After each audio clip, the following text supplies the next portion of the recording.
मोहाचं जाळं हे अतिशय घातक. त्यात अडकलेला मनुष्य सहजासहजी त्यातून सुटू शकत नाही. अरे आम्हाला विश्रांती घेऊ द्याल की नाही?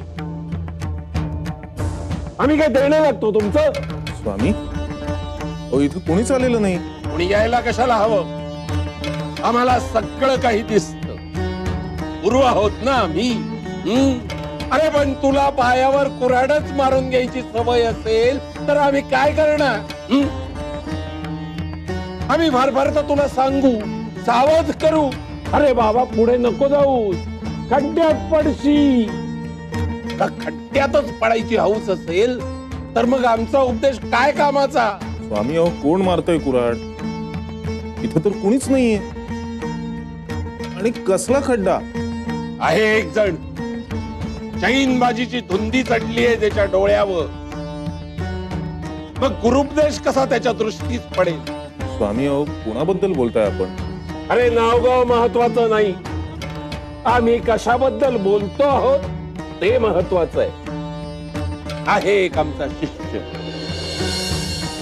सगळं काही छान चाललं. सोन्यासारखा संसार आहे, अगदी दृष्ट लागावी असा.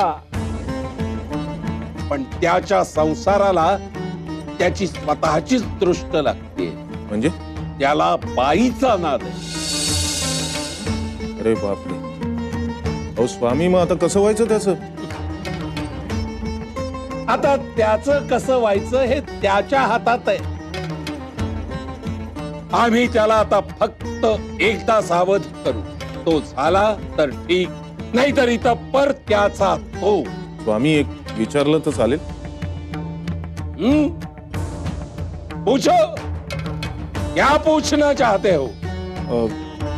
माणसाला कळत असतं की आपण करतोय ते अयोग्य आहे, पण तरी सुद्धा तो त्याच गोष्टींच्या आहारी का जातो? मोह. हा मोह फार वाईट. एकदा का कोणी यात अडकला की या मोहपाशातून बाहेर येणं त्याला अधिकाधिक कठीण होत जात. आपण काय करतो आहोत याचं भानही मग त्याला राहत नाही. मग यावर काही उपाय नाही का? आहे. या मोहातून बाहेर पडण्याचा एक उपाय आहे. एका वेलीला धरलं तर तो माणूस या कर्दमातून बाहेर येऊ शकतो. ही वेल अध्यात्माची, गुरुसंगतीची. ही वेल ज्यानी धरली तो तरुण वर आला, आणि या वेलीला ज्यानी धरलं नाही तो या कर्दमात अधिकाधिक रुतत गेला. आम्ही प्रत्येकाला एकदा तरी संधी देतो. ही वेल त्याच्या समोर धरतो. जो या वेलीला धरतो तो तरुण वर येतो. जो धरत नाही तो त्याच्याविषयी न बोललेलंच बरं.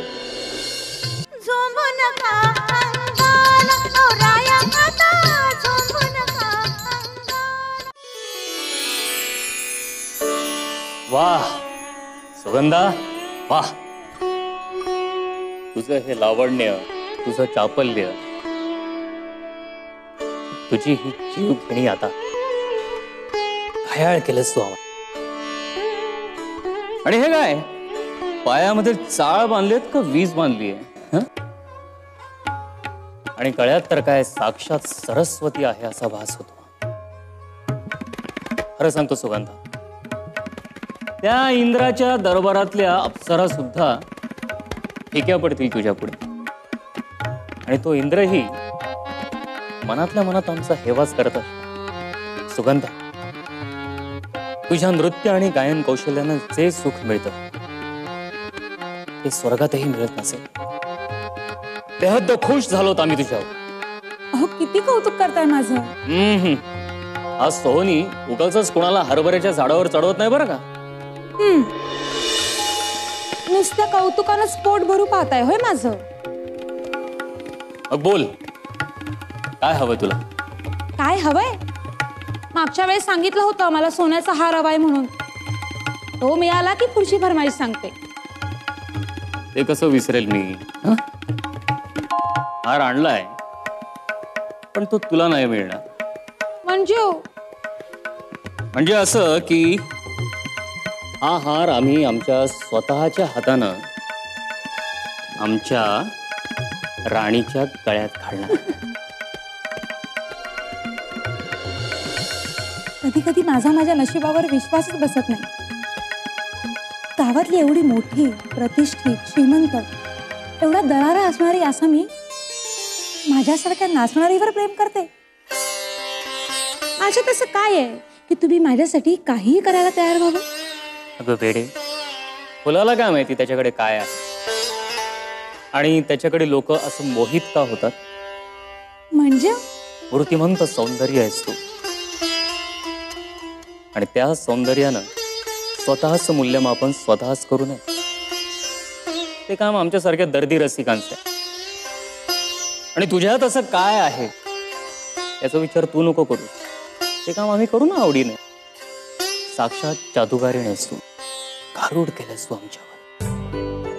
तुझ्यासारखी सौंदर्यवान, हुशार, वागण्या बोलण्यात इतकी चतुर, हजरजबाबी, कुशल आणि इतकी उत्कृष्ट कलावंत बाई मी आजवर कधीच पाहिलेली नाही. सुगंधा, तुझ्यासारखी तूच आहेस सुगंधा. हो पुरे आता. कितीही गुणी देखणी असले तरी मी एक नाचणारी आहे. आणि तुम्ही गावात नाव लौकिक असलेला एक सद्गृहस्थ. तुम्हाला घरदार आहे, बायको आहे, मुलगा आहे. गावातले लोक आदर करतात तुमचा, आणि तरीही तुम्ही माझ्यासारख्या बाईशी संबंध ठेवता. गावात आपली इबरत जाईल याची भीती नाही वाटत तुम्हाला? अजिबात नाही. अगं फुलावर भोंगा गुंजाराव करणार नाही का? आणि कोणावर प्रेम करणं हा काय गुन्हा आहे? तुला सांगतो सुगंधा, गावात माझा इतका दबदबा आहे की एकाही माणसामध्ये इतकी धमक नाहीये की कोणी माझ्याकडे बोट दाखवेल, कोणी माझ्याविषयी बोलेल. तू नको काळजी करूस. तू अशीच आनंदात राहा आणि आम्हाला असाच आनंद देत राहा. मालक, एक विचारू? काय? तुमची बायको काही बोलत नाही तुम्हाला? ती कशाला काय बोलेल? अगदी संसारात काहीच कमी पडू दिलेलं नाही मी तिला. सगळी सुख तिच्या पायाशी लोळण घेत आहेत. ती काय तक्रार करणार आहे? पण आज तू इतके प्रश्न काय विचारतेस? सहजच. तुम्ही माझी कुठपर्यंत साथ देताय याचा अंदाज घेतेय. नको काळजी करूस. आणि असले प्रश्न विचारण्यात वेळही वाया घालू नको. फक्त एक लक्षात ठेव, मी तुला सोडून कधीही कुठंही जाणार नाही.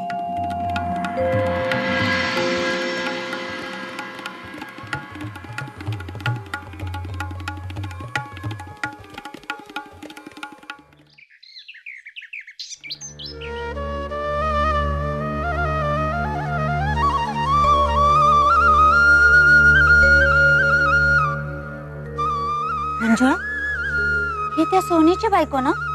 का ग असं काय विचारतेस? तू काय हिला ओळखत नाहीस? तसं नाही ग. मग पण मला एक प्रश्न आहे. सोनीची आता कचेरीतून घरी येण्याची वेळ, आणि इथं काय करते? सोनी साहेब कचेरीतून थेट घरी जात नाहीत बरं. म्हणजे? अगं आमचे हे सांगत होते, हल्ली सोनी साहेब त्यांच्या घरी जात नाहीत म्हणे जास्त. काय सांगतेस? हो, घरी नसतात. मग कुठे असतात? गावात ती नाचणारी बाई आहे ना, तिच्याकडेच पडलेले असतात रात्रंदिवस. तिला म्हणे ठेवून घेतले त्यांनी. काय सांगतेस काय? हो. पण असं कसं झालं असेल ग? त्यांच्यासारखा एवढा मोठा अधिकारी माणूस असं का वागत असेल? म्हणजे एवढा चांगला संसार आहे, सगळे सुख पायावर लोळण घेत आहे, तरी असं का सुचलं असेल त्यांना? एक पोरगा आहे, चांगली बायको आहे, याचा सुद्धा विचार केला नाही त्यांनी. चांगली बायको? कशावरून? अगं काही वेळेला दिसतं तसं नसतं बरं का. चांगली बायको असती तर कशाला गेले असते बाहेर शेण खायला? मला तर वाटतं हिच्यातच काहीतरी दोष असला पाहिजे. खरंच बाई असंच असेल. नाही तर कशाला बाहेरचे नाद लागले असते. ग कुठेतरी काहीतरी पाणी मुरतं बरं का. मला तर हिच्यातच काहीतरी दोष दिसतोय. म्हणून तर ना असा चांगला माणूस कोणाच्या नादाला लागेल का.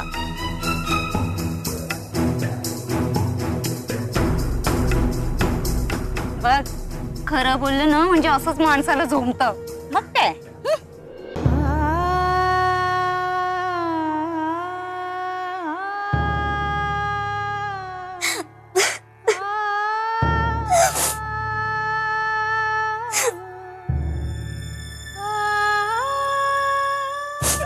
काय ग शारदे, काय झालं? का रडतेस? काय होणार आई, नेहमीच. फरक इतकाच आहे, आतापर्यंत मागे बोलत होते पण आता तोंडावर बोलायला सुद्धा कमी करत नाहीयेत. त्यांचं ते टोचून बोलणं, त्यांचे ताशेरे नाही सहन होतात आता मला. त्या बायका बोलत होत्या माझ्यातच काहीतरी दोष आहे म्हणून त्यांना बाईचा नाद लागला. खरंच या गणेशापायी आणखी काय काय ऐकावं लागणार आहे. मी तर त्याला समजावून समजावून थकले बाई. घरात एवढी सोन्यासारखी बायको असताना बाहेर नाचणारीच्या मागे लागण्याचा दळभद्रीपणा त्याला कुठून सुचलाय. आजवर सोहनींच्या घराण्यात असं कधीच घडलं नव्हतं. हे बाई वगैरे ठेवण्याचे असले घाणेरडे प्रताप कधी कोणी केलेले नाहीयेत. आपल्या घराण्याचा अख्ख्या गावात केवढा नावलौकिक आहे. सगळे लोक आपला आदर्श देत होते पण हा मुलगा मात्र सगळा मान मराता धुळीला मिळवायला निघालाय. आणि यात तुझा काहीही दोष नसताना तुला हे सगळे भोग भोगावे लागतात. मला खरंच खूप वाईट वाटतं पण तू काळजी नको करूस. मी आहे तुझ्यासोबत. अशीच्या अशी जाते आणि त्याला कानाला धरून घरी परत आणते. नको आई, आता तुम्ही तिथे नका जाऊ. तुमचं तिथे जाणं बरं दिसत नाही. ते घरी आलं ना की आपण बोलू त्यांच्याशी. बरं ठीक, तू म्हणतेस तसं. पण पोरी आता रडणं थांबव. हा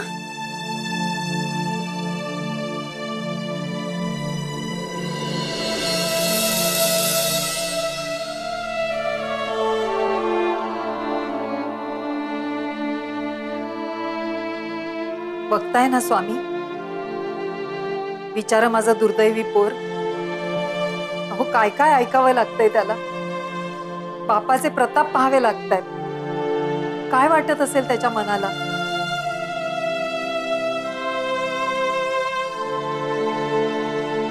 स्वामी माझ्या गणेशाला सुबुद्धी द्या हो.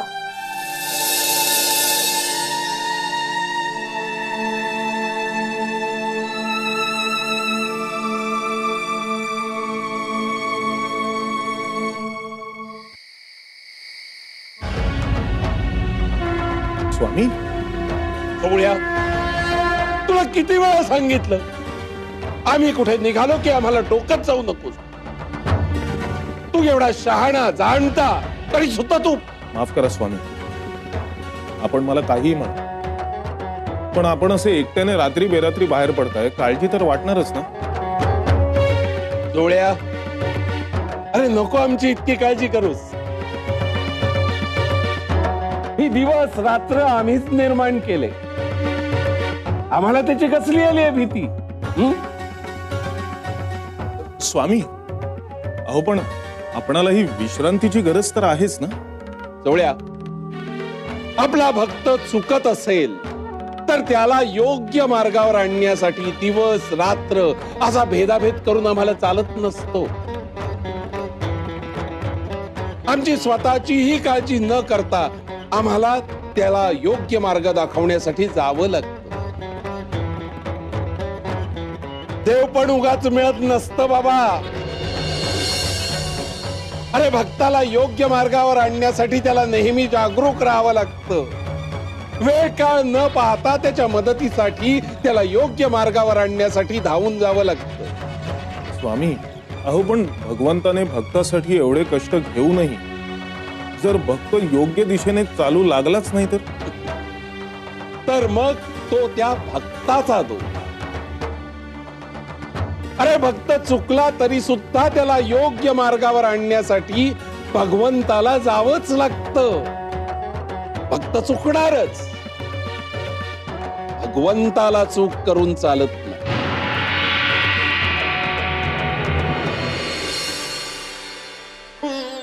मालक, अहो दिवसाची रात्र झाली, आज सुद्धा घरी जायचं नाही वाटतं तुम्हाला?